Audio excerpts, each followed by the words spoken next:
দাদাদের এখানে কিন্তু এইটা লিভার ফ্রাই পাওয়া যায়, যেটা 6 পিস দিয়ে দাম লাগছে 140 টাকা।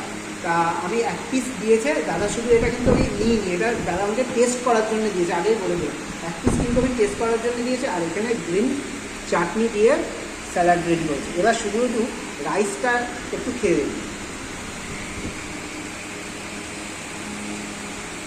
আগেটা একটু বাইট দিই।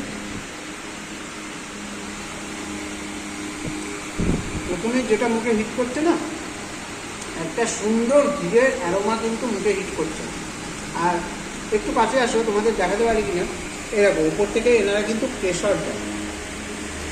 150 টাকায় তোমার আনলিমিটেড বিরিয়ানি বসে খেলে। আর একটা জিনিস দাদা আমাকে বলেছে, সেটা আমার সব থেকে বেশি অবাক লেগেছে জানো, এই যে আলু বিরিয়ানি যদি তোমরা নাও মাত্র 70 টাকা, বসে গেলে তোমাদের রাইসও আবার দেওয়া হবে। এটা কিন্তু কোথাও যায় না, আমি হলফ করে বলতে পারি, মধ্যমগ্রাম, সোদপুর, ব্যারাকপুর যেখানেই বলো চিকেন মটন বিরিয়ানি আনলিমিটেড দেয়, কিন্তু আলু বিরিয়ানি বসে গেলে দেয় না। কিন্তু দাদার একটা কথা হচ্ছে কি, মানুষ আমার দোকানে পয়সা দিয়ে খাচ্ছে, বসে খাবে, তার যতক্ষণ পেটে ধরবে সে ততক্ষণ খাবে। দাদা আনলিমিটেড কিন্তু এই কনসেপ্টে কিন্তু বলছে, আমি এই কনসেপ্টে আমার দোকান খুলিনি, মানুষ আসবে, বসে খাবে।